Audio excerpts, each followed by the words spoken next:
Hello everyone, welcome to your weekly tech update, the show that explores the newest, coolest, and craziest side of tech available on the interwebs. I'm your tech enthusiast, Ray McNeil. Coming up on the program today, straight out of Star Trek, NASA sent a holographic doctor to the International Space Station. The all-new PlayStation Plus launches in June with 700 plus games and way more value than ever. Happening in this week's What The? A beer truck gets stuck in Sydney CBD in an absolutely unbelievable scene. And of course, we'll wrap up the program with this week's Moment of Joy. All that and a whole lot more coming up on today's edition of your weekly tech update next.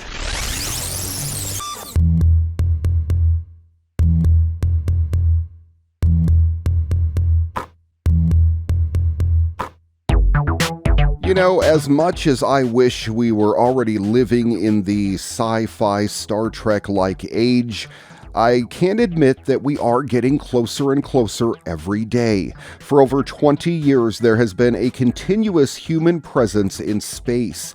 If that's not science fiction made real enough for you, consider this. On October 8th, a doctor was beamed to the International Space Station as a hologram. Still pretty cool. Now, we are not talking Star Trek emergency medical hologram level, but it is certainly something of a breakthrough. NASA flight surgeon Dr. Joseph Schmid, together with Fernando de la Pena from EXA Aerospace and their teams, were holoported. Yes, that's what they're calling it, holoported to orbit to chat with European Space Agency astronaut Thomas Pesquet. The approach combined a Microsoft HoloLens Connect camera and custom software from EXA. The results were high-quality 3D models of the people transmitted inside the ISS in a conversation that happened live. They interacted with 3D models of each other almost like they were there in the same space. The ability to holoport people to space and people from space to Earth opens the door to more realistic and interactive physical and psychological conferences between the crew on board the ISS and the team on ground control.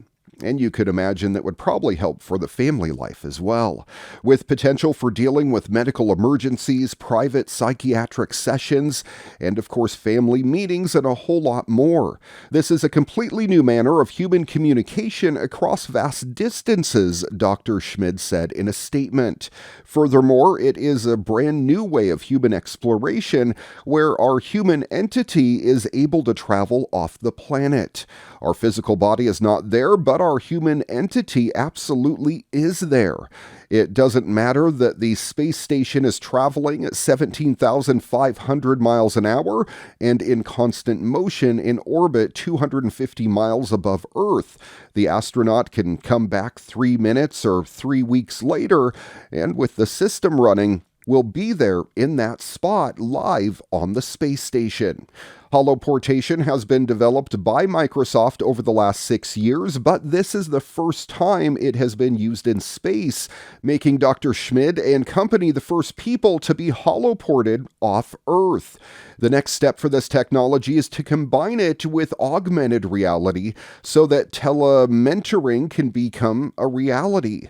Technical expertise can be beamed up live to the astronauts to assist with experiments, and a whole lot more can be accomplished with the help from the ground crew.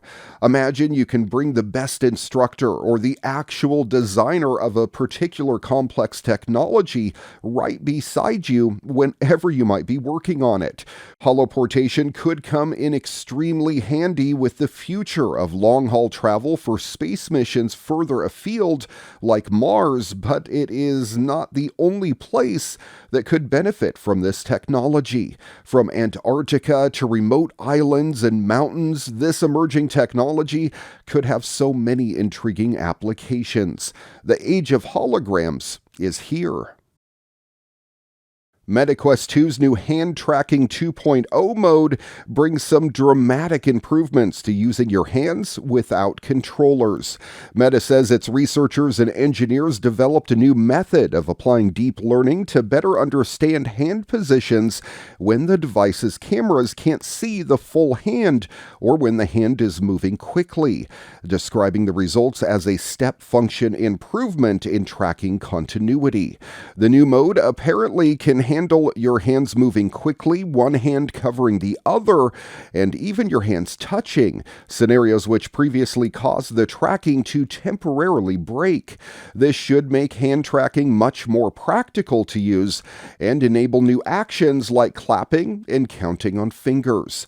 For now, Hand Tracking 2.0 is an optional developer-side upgrade, so you'll need to wait for apps to release updates to support it to see any of these improvements.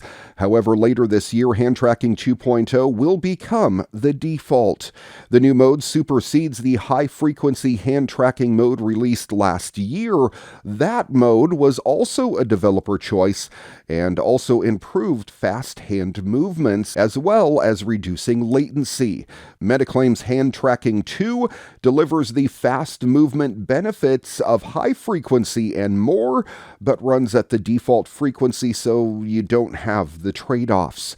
If you have a MetaQuest 2 and are looking forward to the update, you just have to wait a short time and it will be uploaded as the default hand tracking to your device as soon as it's tested and ready.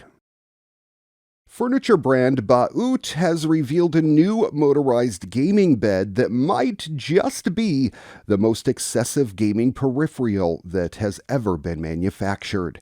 The BGB 100FA electric bed is a motorized frame that lets you switch the position of its back, leg rest, and footrest using an inbuilt remote control. Spotted by Gizmodo, it's not too different from the standard motorized beds used in hospitals or by the elderly, albeit with noticeably worse back support.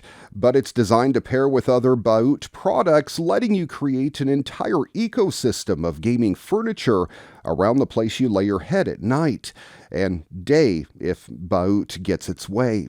No need to get up and eat, drink, or play video games. You can do it all from the comfort of your BGB 100FA. Slide the bed under the BHD 1200BD bed desk, specifically designed to pair with the mattress and bed frame, and you'll be able to spring out of sleep directly into an online deathmatch.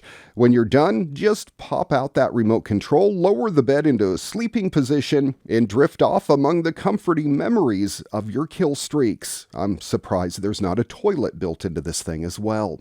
There's a bunch of other accessories to add to your gaming setup too, of course. Slide the BHT 830 clothing rack alongside your bed, and you won't even need to get up to get dressed. Place the BHS 430 Energy Wagon, which comes with space for an entire carton of soda cans, by your pillow so you can grab those essential Mountain Dews. Don't forget the BHW 799 device wall too. Unless you want to get out of bed each time you need to put on a pair of headphones like an absolute chump. Baut calls it a dream layout that can integrate all the basic life of a gamer centered on an electric gaming bed.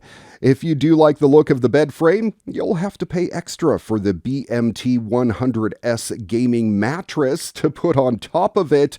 Oh, I swear we're living in idiocracy now. The bed alone costs $480 or comes bundled with the gaming mattress for $670. As bed frames and mattresses go, that's not radically expensive, but we're not sure it'll provide the ergonomic support that you need. The mattress looks pretty thin and flimsy. The bed itself is topped in a wire mesh instead of slats, and the backrest can only angle up to a maximum of 60 degrees. Not great given the lack of lumbar support. If you're pressed for space, getting a bed that pairs with a desk isn't such a bad idea. If you struggle with mobility, the motorized back is also useful, but you don't need to buy a self-styled gaming bed to get those features. It's probably worth shopping around before getting swept up in the gamer aesthetic.